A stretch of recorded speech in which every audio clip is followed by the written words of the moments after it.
Um grande desafio para a maioria das pessoas é construir e sustentar uma imagem razoavelmente coerente e confortável, se possível, realista ao mesmo tempo, de quem sou eu, não é? De como os outros me percebem. Isso está ligado à minha autoimagem e também à repercussão disso à minha autoestima e ao meu bem-estar.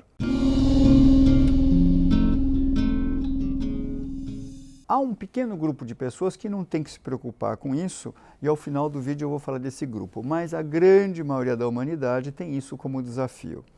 E a questão é, como é que se constrói esse eu? E aí nós vamos ter que voltar um pouco no tempo e imaginar uma criança com mais ou menos, ou você quando tinha essa idade, com 8, 9 meses de idade. É uma época em que fica mais claro em experimentos de psicologia, experimentos simples que se pode fazer, que a criança está começando a construir de maneira nítida uma noção do eu e daí do outro concomitantemente. Piaget tem um experimento fantástico sobre isso, simples. Ele propõe você pegar um batom vermelho, por exemplo, e traçar uma linha diagonal na testa do seu filho e coloca seu filho diante de um espelho.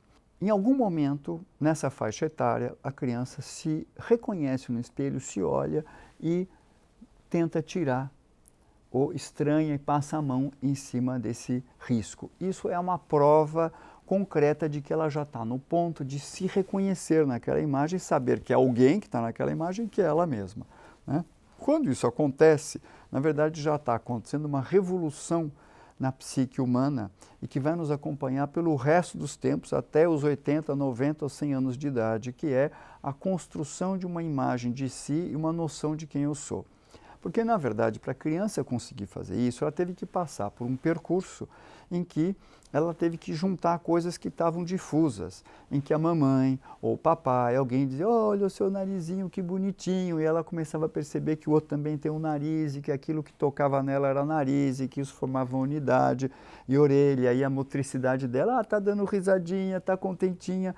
A construção dessa noção de si só funciona através de um outro que vai me espelhar. Mesmo uma criança cega ou uma tribo indígena que não tivesse espelhos, teria esse espelhamento, que é o outro que vai, através, né, do corpo dele e dessa alteridade, mostrar para mim a correspondência entre quem eu sou, a minha aparência, o meu estilo e aquilo que é nomeado e que é visto na consciência, não é? Que é mediado pela cultura. Portanto, o outro nasce, e tem que nascer, isso é a estrutura humana essa, o eu nasce através do outro, através do tu, e o outro nasce através do eu. São duas construções simultâneas, como, por exemplo, o escuro só faz sentido com a noção do claro. Eu não consigo explicar para alguém o que é escuro se eu não explicar o que é claro, né? A consequência disto é que esse eu, ele nasce, na verdade, ele aparece alienado de si mesmo, uma espécie de câmara externa que a criança coloca, e o adulto também, que se enxerga de fora para dentro, seja pela opinião do outro, pela visão do outro, pela foto que você vê. Por que que é externo? Porque, na verdade, essa aparência que eu vejo diante do espelho, que na medida que a criança vai crescendo, ela vai associando essa aparência a qualidades. Meu nariz é bonito, é feio, eu sou alto, magro, velho, jovem, não é? Essas qualidades, elas são obtidas através de uma opinião pública. Essa criança vai ver um monte de narizes, de atrizes ou atores e concluir, meu nariz é bonito, meu nariz é feio, é melhor ou pior do que o nariz do outro, não é? A mesma coisa com relação ao seu modo de ser. A criança vai sendo enunciada pelos pais, pelos tios. Puxa, mas olha só, é teimoso que nem a tia Joana e tem o mesmo olhar, né, da vovó Carupita, mas olha só, a testa é igualzinha do tio Leopoldo. E essa criança vai virando uma colcha de retalhos de teimosia de um tio, da testa do outro, o olhar de uma mãe, a orelha de um parente. Essa colcha de retalhos que me constitui, que é externa a mim, é o único modo que as pessoas têm de me descrever, de eu me construir. Não há um eu que vem de dentro para fora inerente, ele é sempre uma construção com pedaços de outros que eu vou grudando em mim para construir o meu eu e que os outros no começo da minha vida constroem para mim. Essa alienação, esse estranhamento faz uma coisa muito interessante conosco.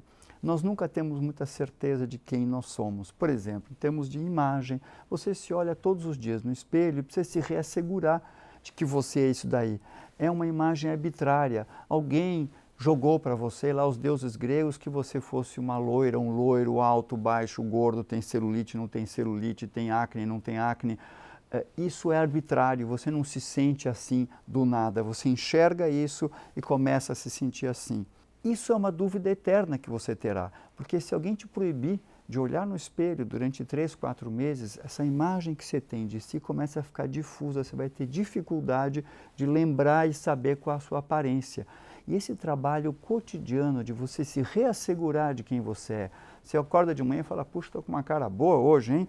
Uma cara disposta, nossa, estou com olheiras, estou com uma cara péssima. Mesma coisa com relação à sua maneira de se comportar. Alguém diz para você, mas você está bem humorado hoje, hein? Nossa, que astral gostoso que você está. Nossa, como você é chato. Constantemente eu preciso baixar apps para reatualizar essa ideia de quem eu sou, que é sempre insegura. E nós passamos uma grande parte da vida tentando confirmar e desconfirmar isso. Então, eu estive numa festa e eu pergunto, mas você acha que eu estava bem vestido, bem vestida? Eu falei bobagem? Aquela aula que eu dei foi boa? Essa necessidade de espelhamento, ela é estrutural do ser humano.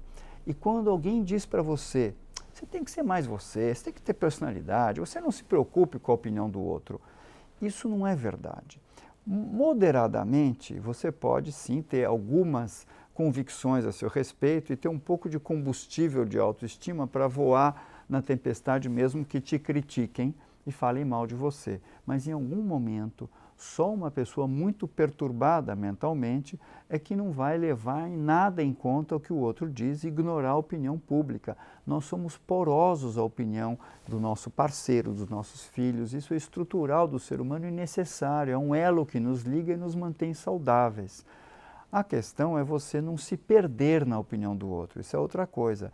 Mas levar a opinião do outro em conta é fundamental para que você mantenha a sua saúde emocional e para que a sociedade funcione, não é?